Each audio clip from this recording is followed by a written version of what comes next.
come by. God for Greg and his family coming by this morning. And just remember some wonderful services together across the street and just seeing God move. And just your mind just wanders back. I got some other things I'm going to share as I preach this morning, but you have your copy of God's Word. Y'all ready this morning? Everybody standing up, got your copy of God's Word. Praise the Lord. Let's go to Genesis chapter 37 then, if y'all ready. Shouldn't take you long to get there. You can't find Genesis, we'll pray for you.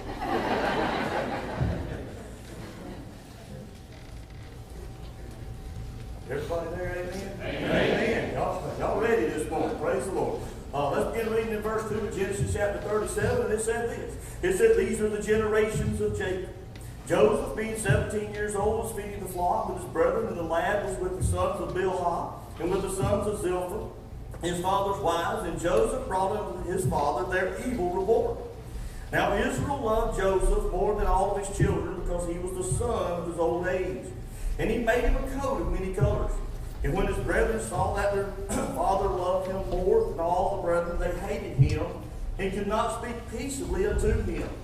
And Joseph dreamed a dream, and he told it to his brethren, and they hated him yet the more. And he said unto them, Hear, I pray you, this dream which I have dreamed. For behold, we were binding sheaves in the field, and lo, my sheaf arose, and it stood upright. And behold, the sheaves stood round about me, and made obese to my sheaf. And his brethren said unto him, Shalt thou indeed reign over us, or shalt thou indeed have dominion over us? And they hated him yet the more for his dreams and for his words. And he dreamed yet another dream, and he told it to his brethren. And he said, Behold, I have dreamed a dream more, and behold, the sun, the moon, and the 11 stars made obeisance to me. And he told it to his father and to his brethren. And his father rebuked him, and said unto him, What is this dream that thou hast dreamed? Shall I and thy mother and thy brethren indeed come bow down ourselves to thee and to the earth? And his brethren envied him, but his fathers observed the same. Let us pray. Father God, we thank you that we might be able to come to your house and worship you in spirit and in truth this morning. God, we thank you that we might be able to just turn aside the cares of the world and just glean from your word this morning. I pray, God, that you would meet with us here as you already have. God, continue to manifest your presence in this service this morning. I pray, God, that you would just give me a ready word. I pray, God, that you would just take my words, God, and let them be your words, God. I pray, God, that you would just let our dream, God, be your dream, be connected and line up with your will, your purpose, your desire, your vision, what you would have this morning for us. And I pray, God, that you would just let us begin to raise a hallelujah in our heart this morning as we begin to open up the Word of God and get excited about what you're going to say to us this morning, God. We come with great expectations this morning, looking for a word from God, looking, God, for you to move and work in the lives of your people. And I pray, God, that you would just go heart to heart and touch the lives of those that are here this morning. I pray for that one that may not know you in the free pardon and forgiveness of sin. I pray for phase 1, 2, or 10 that don't know you. I pray, God, you would challenge that heart this morning. You would convict that heart. You would just break it this morning and let them see that need for salvation. And for those of us that have made that connection of faith, God, I pray, God, that you would just stir our spirit this morning. I pray that we'll line our lives up with you, God, and that we'll be able to do all that you want us to do. I pray that you'll just fill us with your spirit, empty us out of ourselves, and let us be able to leave here today saying it was good to have come to the house of the Lord. We love you today. We thank you. We praise you for who you are, what you've done, and most of all for sending your only begotten Son, that while we were yet sinners, you died on the cross for us, and we can have salvation full and free. But not only that, and we can have abundant life here as we go through this world. Lord, we love you. We praise you. We ask these things in Jesus' precious and holy name. We do pray, and all God's people say, Amen. Amen. You know, give me this water really quick.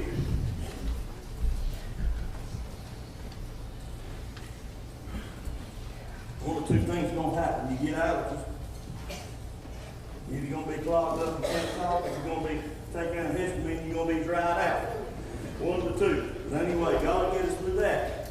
But as we begin to look at this passage of Scripture, I think that my mind goes back to storylines and things through movies and TV and books. And there's one particular storyline that just continues to manifest itself through the years. And that storyline is kind of this. It's always the underdog. You know, whether it's in Rocky or whether it's in Annie or Charlie and the Chocolate Factory, you name you insert your favorite movie in there. But there's always been something that the underdog. Something that we just like to see the underdog rise up and become the good guy and become victorious at the end. And I think if you really go back far enough, you'll begin to look at this story of Joseph and his brothers and his family and the obstacles that he went through.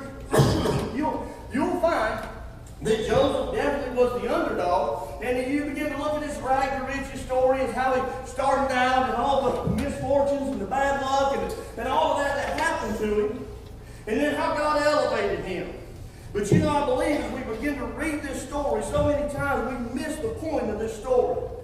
And I was thinking, when I'm not here, or when I'm not preaching somewhere, we go to Crosspoint in Valdosta, and I was in there the other day, Jake and Justin Purvis, I see Michael Bess is here, run up with them, and it's in my mind, just goes back. As I told you, I was full of memories this morning. My mind goes back to many years ago when myself and Jay Purvis were teaching Sunday school right back here. We went through this series on Joseph. And you know, several in that class, Laura was in that class, Rodney's children was in that class, Greg Ditch's children was in that class. A lot of y'all, some of you who are still here, were in that class. And I got to thinking about that. I probably maybe even missed the point back then. I was young in the ministry, but I've never really studied this passage of Scripture that much. I've read it a lot of times, and I think I may have hit the high points in it when I was in that Sunday school class. But I think if you really get right down to it, there's some things that we missed in this story. And I think the problem is, so many times I've read this story of Joseph, and I've read it over and over and over again, but I've read it kind of like a fable.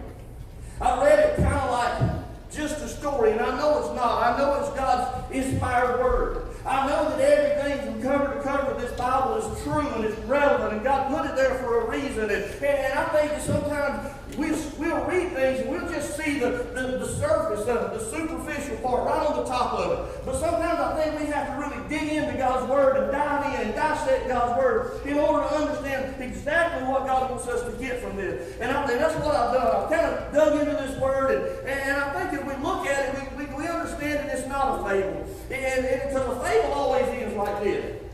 The moral of the story is, and then whatever, you place whatever is in there. But I think it's so much more than that, because if we look at it from a fable point of view, if we look at it like that, it's like Joseph is upheld as this perfect person that overcomes every challenge, every trouble, every temptation that's laid before him. He overcome this. But the point of the story is not that. The point of the story is not that if we do good things, God's going to do good things for us. And sometimes you think about that, we pray that way. We expect that from God. And here's the thing. What good do we have to offer God? Our righteousness is nothing but filthy rags in the presence of God. So why does God do good for us? Because He loves us. While we were yet sinners, that's when He came and died and humbled Himself even to death on the cross for us. While we were yet sinners, not because we were doing some good thing to deserve it. So as we look at this, I think we look at the story as like if we're going to do something good, then God's going to do something good for us, and that's how we leverage God. But God's bigger than that. God don't want to be used just to get what we want. God don't want to be leveraged to get what we need. And as we begin to look at this, I think sometimes we get caught up in that. That's a trade-off. That's a trade-off, and that's not what God wants. We got to understand what God wants. God wants to work in us and through us to accomplish not our dreams, but His dreams. Amen. Now think about it like this. If you want, I don't title messages very often, but I guess if you want to title this message, you can title it "Living the Dream." You ever heard people say that? People come up to you and say, "Hey, how's things going?" "Oh, just living the dream. Just living the dream." But I think if you begin to look at the dreams that Joseph had, this dream was not Joseph's dream. We see Joseph's dream. We see it, and we'll talk about it in just a moment. But Joseph's dream was to be elevated. Joseph's dream was to be elevated above his brothers, to be elevated above his family, to be elevated above everybody. And as he began to tell these dreams, God had a different dream. Right. And as God began to play out the dream in Joseph's life, it was neither quick nor was it painless for Joseph. Yes. But you begin to look at this. We want to think about this from our perspective individually, collectively this morning. God has a dream. God has a dream for us. God has a dream for me, for you, for Flat Creek Church. Individually, collectively, God has a dream. And I think the question that we need to let marinate on our heart and try to answer, maybe before we get out of here today or sometime this week, are we living our dream or are we living God's dream? Amen. Right. And you say, well, how do you know the difference? Well, the difference is, if we're living our dream, we're going to see, our dream, we're going to be served. But in God's dream, we serve Him. Amen. And so many times I think we get caught up in our dream, but if we're living our dream, we end up happy.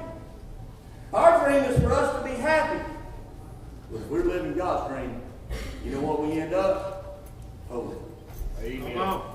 And sometimes it takes a process. Sometimes it takes being tried by fire. Sometimes it takes going through some stuff to get through some stuff, to get to some stuff in order to get to that holy, to that sanctified point. Yeah. We have to be tried by fire sometimes. We don't like that. Joseph certainly didn't like that either. But that's what happened. Before he could become happy, he had to become holy.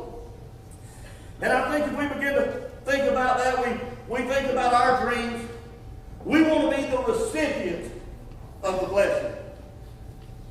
You say, really we do? Yeah, really we do. Look at our prayer life. God, bless this, bless me, fix this, do this, accomplish this in my life. We pray that way, church. And sometimes we got to make sure that we're praying, God, I don't just want to be the recipient of the blessing, but I want to be a conduit of the blessing, that I might be able to not only take the blessing that you're going to give me, but bless somebody else. In God's dream, we're the conduit. Amen. We're not necessarily the recipient all the time. We might get the blessing, but we're to share that blessing, exchange that blessing, and give that blessing to someone else. Amen. So I know, we're going to have to look at this, but whose dream are we living? Are we living that dream and saying, God, I want you to bless me, I want you to come along beside me and bless what I'm doing here? Or do we want to say, God, I want you to work through me, and I want to join up with you in your dream and your vision? Because way too many times, we're trying to get God to just come along beside us and bless what we're trying to accomplish. And God says, no, I've already got this dream. I've already got a plan. I've already got a purpose. I've already got something going on. I just need you to come along beside me and be that conduit that I can use. Amen. In Genesis chapter 11, we see families.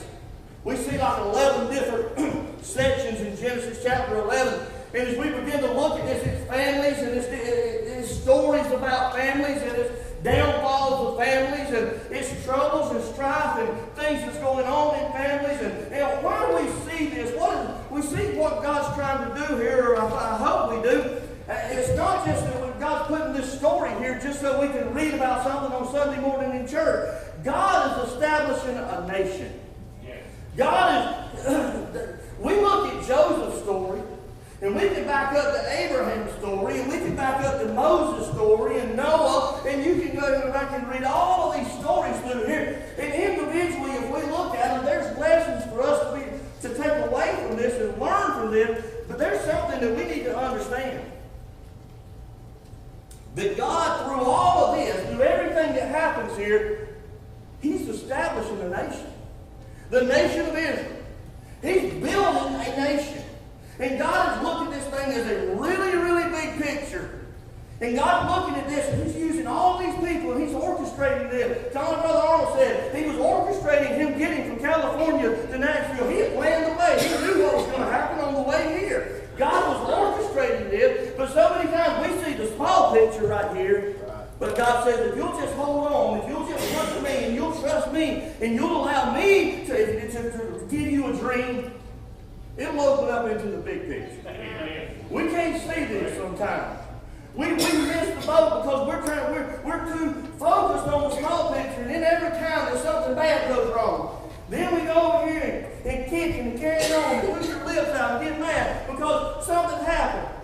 And God said, just hold tight. I'm trying to get you past it and past this, and it's going to get better, and it's going to be a big dream, a big picture, something bigger than what you're experiencing. We don't like little small setbacks sometimes. But anyway, let's look at this story. In verse 2 it says, and these are the generations of Jacob. Now everybody knows Jacob. Jacob was the scoundrel. Jacob was the liar. He was the deceiver. He was Isaac's son. I'm sure I preached about Jacob wrestling with God here before. I'm sure I preached that. But as you begin to look at Jacob, Jacob's family had some issues. They put the this in dysfunction. They had some really bad issues. And as we look at this, you go on down into verse 3 and it says, now Israel. And I want you to understand when it says Israel and Jacob are the same person.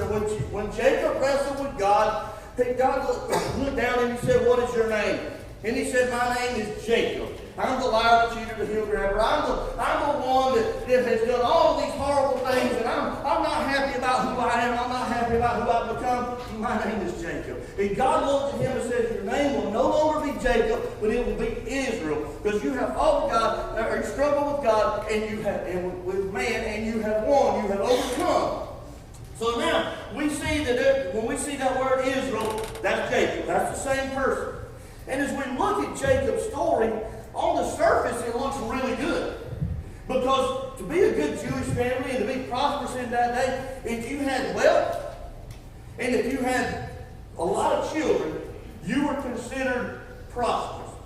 So as we look at this, on the surface, everybody looked at Jacob and all of his children and looked at all of his wealth and the livestock that he had and everything that he had acquired. He looked good on the surface. But if you just scratch off that surface, you know, it's kind of like everything looks good from the road. If you rode by and you looked at Jacob, everything looked good with Jacob and his family. But if you go and sit down and eat dinner with Jacob and his family, you'd have found a different group. You'd have found someone that was different. And I think as we kind of get into that, we see this. Underneath, we see dysfunction and bitterness. I want to read on down for just a moment. And it says in verse 4, when his brothers saw him, that their father loved him more and made him become of many colors. And their father loved him more than all his brothers. They hated him. They could not speak peaceably unto him. And then Joseph began to dream these dreams. And he told them of the dreams, and they hated him even more. So you can imagine what dinner time was like at Jacob's house. Here you got all these brothers, and they hate Joseph because he's a dreamer, and because he says he's dreaming dreams, and they're going to bow down to him, and all of this. So they hate him. But don't you know that because they were good Jewish boys, they had to honor their father, so they couldn't hate their father. But deep down inside, don't you know that they resented him for giving him that coat of many colors, for getting that coat that was symbolic of him being the favorite? So you see this bitterness. And this bitterness is not only with Jacob or with Joseph, but it's with Jacob the father as well for his actions. And then you say, well, why would Jacob do this? I think the question is, what caused Jacob's favoritism toward Joseph? Why would he do this? The Bible tells us that as we go back in verse 3. Now, Israel loved Joseph more than all of his children because he was the son of his old age. And he made him a coat of many colors. For those of you that have children, more than one child, you know you cannot do this. You cannot show favoritism. Amen. If you do have a favorite, you can't tell them. You cannot let them know. And Jacob was very obvious about this. He was very obvious about it to the point that he went and made this coat of many colors and this ornate robe and placed it on Joseph. And he sported that thing around. Oh, I know he did. He sported it around in front of them, and then he began to tell them about his dreams. And we're not coming to say those dreams for just a moment, but he told them about his dream, and the more he strung around, the more he told them about them dreams, the more they hated him. The more they disliked him, the more they couldn't stand him. Now, why would Joseph or Jacob do this? I think we're going to have to step back in time, and I hope I got time to understand this. And we see Jacob repeating some of the same mistakes that his father made. We see Jacob going back in the life of Isaac, and there were two of those boys. There were Esau and there was Jacob, and Isaac loved Esau more. Now, I don't have time to go to rehash this story, but it was obvious that Esau got the attention. And because Esau got the attention, you know what Jacob got? Jacob got a wound. Jacob got a hurt. He got a wound with a scab that would not heal. And he would go through life with this wound. And you know what Jacob's going to do? He's going to do the same thing we're going to do. If we can't find love and affection and compassion somewhere, you know what we're going to do? We're going to look somewhere else. And that's exactly what he did. And he looked and he found Rachel. He found this beautiful young girl named Rachel. And he said, if I could just have Rachel. If I could marry Rachel. He said, I would be complete. I would have everything that I need. And as he began to long for that, and he began to go, and he began to desire Rachel more and more and more. So he fixes his heart on Rachel. He said, if I could just marry Rachel, I'll be complete. I'll have it all. I'll have everything that I want. And this would numb the wound that's been left by my father. This would numb up that wound. So what happened? He married Rachel, and it completed him. And he asked of Rachel. He asked Rachel what no man should ever ask of any other human being. He asked her to be everything to him. He asked her to complete him. He asked her to fulfill him. And that is not Rachel's job. That's not anybody else's job. That's God's job. Amen. God is to be our fulfillment. God is to be our completion. God is to be the one that makes us whole and complete us. Part of my testimony, I tried a lot of things in my life to fill the vacancies of things that I needed when I was younger. And I can assure you, the only thing that's going to fill that vacancy, that's going to fill that void that's in your heart, is a relationship with Jesus Christ. Amen. And as we begin to look at this, he began to put all of his hope and all of his dreams and everything, all of his affections into Rachel. And he did. It numbed the wound that was left by his father. Until Rachel died. And then there's the scab that was torn off again. And you know what he did after that? He turned his affections to the son that they had that was born late in life, and his name was Joseph.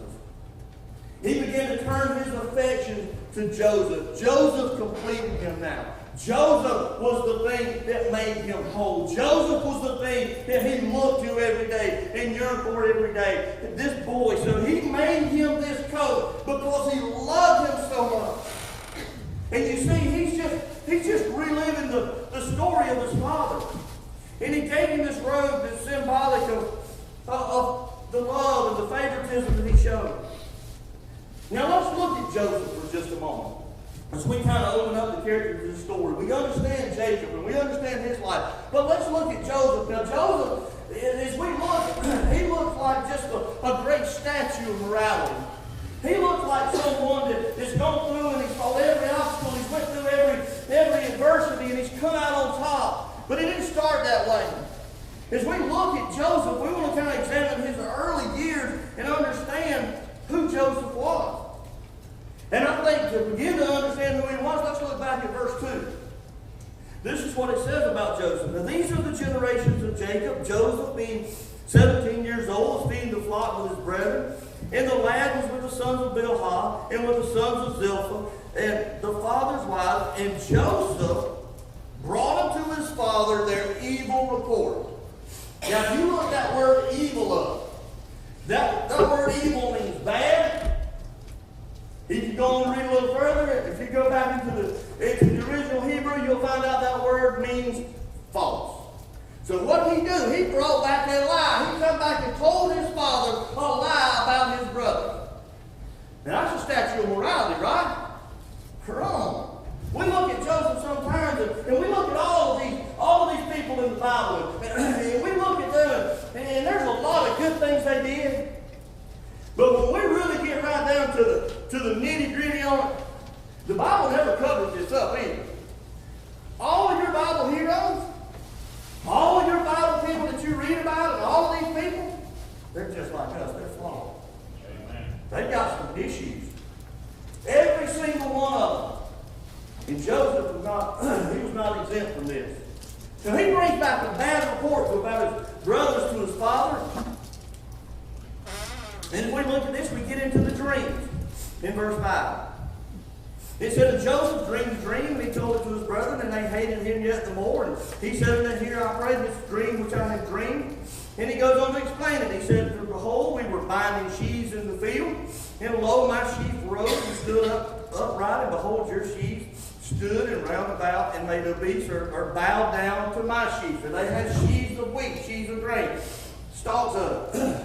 And he said, "I had a dream that my sheaves, we were binding sheaves in the field, and my sheaf rose up, and your sheaves began to bow down."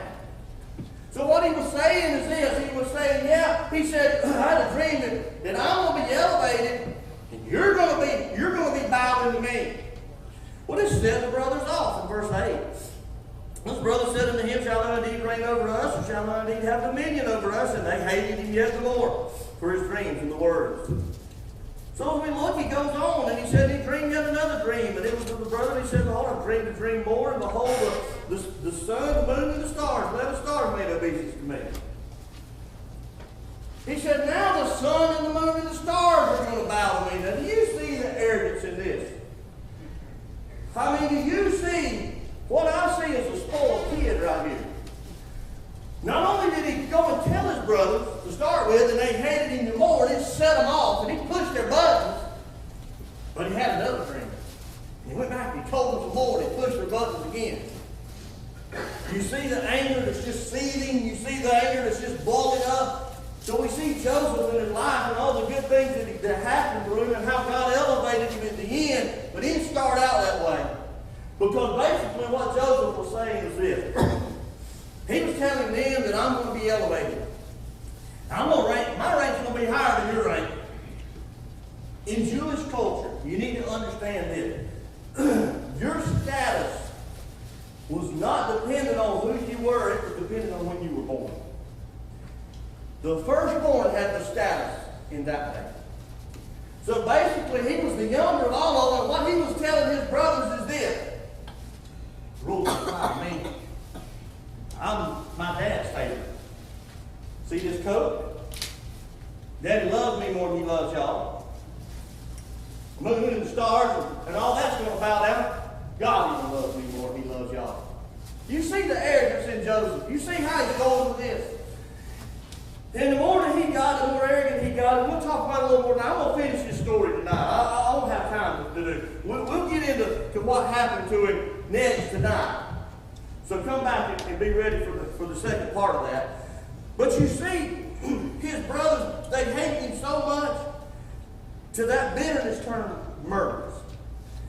And the thing, as we begin to look at this, the thing that we learn from this is sin is universal.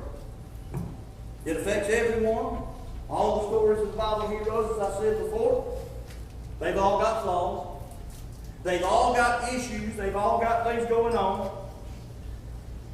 And in their sin, their brokenness, they need a Savior. And I think as we look and we begin to dissect this, we see the brokenness of this family. Now let's look at this family for just a moment. What is God doing? And I've already kind of touched on this for just a moment. But what we see here, we see God establishing a nation. These brothers, this is interesting. These brothers are going to be the founders, and this family are going to be the founders of the nation of Israel. And you think, well, why can't I be a founder then? If this dysfunctional bunch can be a founder, then hey, I'm head and shoulders above them, right? That's kind of the way we think sometimes. But as we look at this is what God's doing. God is taking this group of people, as dysfunctional as they are, and I think that's where we need to understand the universalism of sin. Nobody's perfect, not one. Romans 7:3 makes that very clear. None are righteous, not one. As we begin to think about that, we begin to see our inadequacy. And I think as we begin to look at that, this family, they're not deserving, but we're going to see that they're powerless to fix themselves, and God is going to use them. And we see a family that's repeating actions of their families. They're repeating the actions of their families for generations, and they cannot find a way out. And I see that today. I see so many families that it's a sight. It's a vicious cycle. And they hear the right thing to do, but they go and they live in this family, and they just don't know what to do. Because that cycle of sin just continues. Goes over and over in this family. And eventually, somebody's just got to say, I'm stepping out of the line. Just because my parents were jacked up, and my grandparents were jacked up, and they were tore up from the floor up, and they had more issues than Sports Illustrated, I'm not going to be that way. I'm not going to be like that. I'm going to step out of the line. But that's hard. In and of yourself, we cannot do that. As hard as you want to be better, as hard as you want to do right, as hard as you try to do right, you can't do that in and of yourself. If Jacob could have fixed this in and of himself, I'm sure he would have. If the brothers could have fixed it in any other way, I'm sure they would have. But no, what did they do? They took Joseph and they threw him in a pit. They're going to kill him to start with, and eventually sold him off to a band of Ishmaelite travelers. But as we look at this, we'll talk about that tonight. But as we look at this, if they could have fixed it any other way, they probably would have. But outside the power and the presence of God, we cannot fix ourselves. Amen. We cannot do it. Yeah. So what happens here? They got a jacked up family. They got a wound. It just won't heal. They got wounds, and on top of these wounds, it just won't heal. And they'll get a little bit of numbness for a while. And something happens, and that scab's torn off again. What's the solution? How do we fix that? God's got a plan. Amen. And that plan is a new family. A new family. A Christ-centered family. A spiritual family that brings healing and restoration. Amen. Because it don't matter. We still have a part of our family, and every week we're going to come in here, and if you say I don't have any baggage, if I don't have any scars, and I don't have any wounds, then maybe you were at the wrong church, because we ain't got no perfect people in this church now. Amen. We ain't got no perfect people here. And I don't think you're going to find a church full of perfect people no matter where you go. Amen. You go to Uptown Church, and I preach in a lot of churches, but I ain't seen one yet that's full of perfect people. Amen. I ain't a perfect preacher. Amen. Amen. We all fall short. We all got our wounds. We all got our baggage. We all got our scabs. We all got things that we bring in with us every single week. Come on, brother. And we've been saved. A lot of us have been saved. And you know the thing about it? Salvation in and of itself is a good thing. It's going to get us to heaven. Amen. It's going to make a way for us to get to heaven. But sometimes we got to give it to God completely totally and let God heal that wound. Amen. There's a lot of people that's been saved that they still battle the wound. They just put a Band-Aid over it, but it's still there. It's kind of like wound care. Some people have to go to wound care and go through a lot of different elements to try to heal that wound. But if we'll trust God, He's the one. He's the only one who's going to be able to completely heal that wound and to take what our ancestry and who we are and what the world and the flesh is made into us. And that's the only one that's going to be able to take that and change that and mold us and shape us into who He would have us to be. Yeah. So how does He do that? Isaiah chapter 53 verse 5. Very, very familiar passage of Scripture. I didn't give it to Brother Ronnie to put up, but you're going to know it when I tell you. It says He was wounded for our transgressions. Amen. Chastisement of peace was laid upon Him. Come on. And by His stripes. Come on. By His stripes. Amen. By His stripes. Yeah. We're healed. Amen. That's what's going to heal us.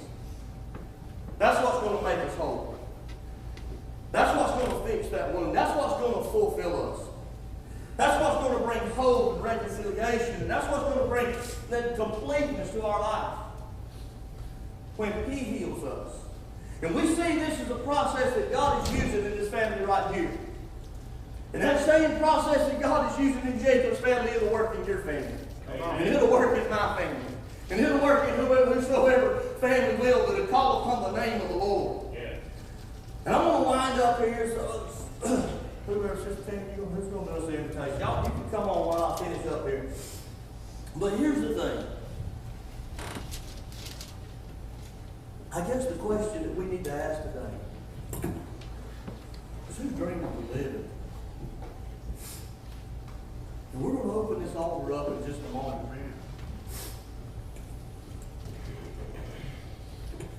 We're going to give you an opportunity to come. I'm not ashamed to tell you, I've been out of the will of God before. I was going to church, doing what I thought I needed to be doing. Doing lots of things for the church. Does that mean I was perfectly in line with the will of God? You can be doing a lot of good things, and a lot of things that seem godly. But you know what I was doing? I was trying to live my dream. I wanted to God, and I would pray to God, and I said, God, come along and bless my dream. God, you lead me in that. Let me know that it wasn't about my dream. Before the foundations of the world were formed, He had a plan. He had a purpose. And He knew Mark Twain before he was ever created in the womb. And my little infant mind couldn't understand that.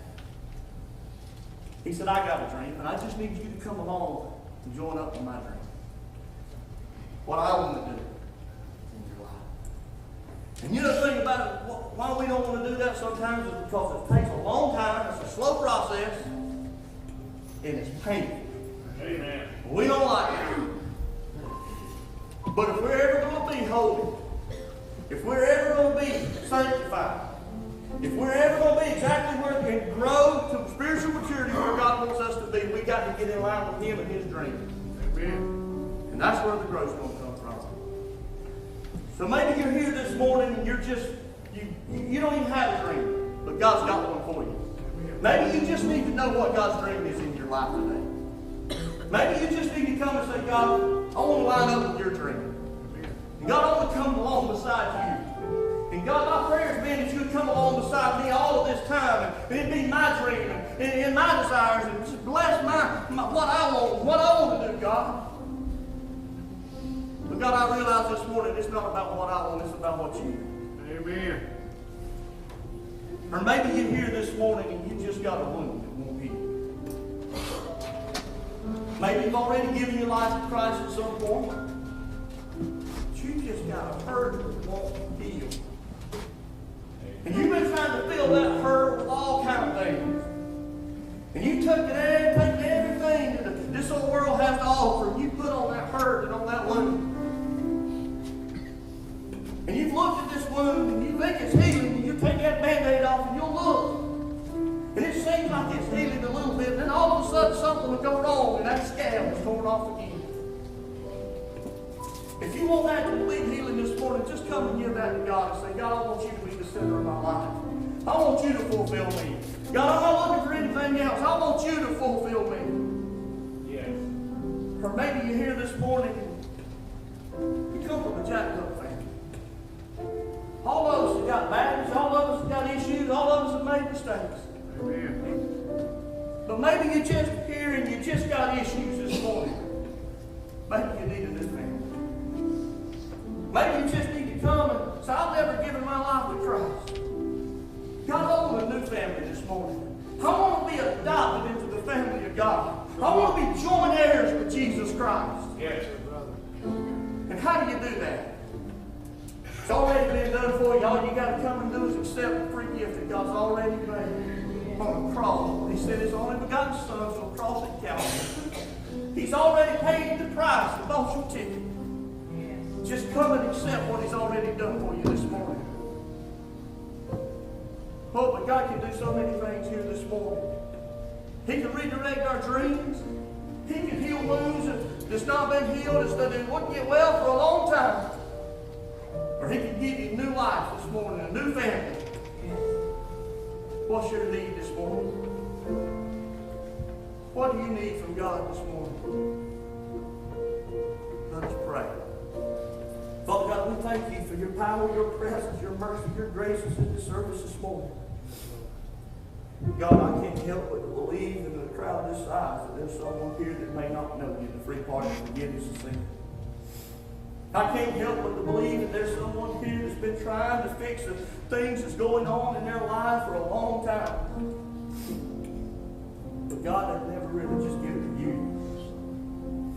God, I believe there's people here with wounds that just need healing this morning. The only way we can move forward is we get that wound healed, because we can't just continue to let that tear that scab off every so often and get complete healing. God, if there's someone here that needs complete healing this morning, I pray that you would just call them to you this morning and let them know that by your stripes they can be healed this morning. Amen. God, for that one that needs to redirect their dream, God, I challenge you. Challenge them to come. You challenge them to come to this altar. Just get their dreams, everything in line. Get their life in line with you. And God, we thank you for who you are. God, we know you want to do a mighty work in this place. We just ask that you meet with us here. We give you liberty in this service to do your perfect work. We thank you for who you are. We thank you for loving us while we were yet sinners. We thank you, you're faithful time and time and time again. You're faithful, God. And we love you this morning. And we ask all of these favors and blessings in Jesus' precious and holy name we do pray.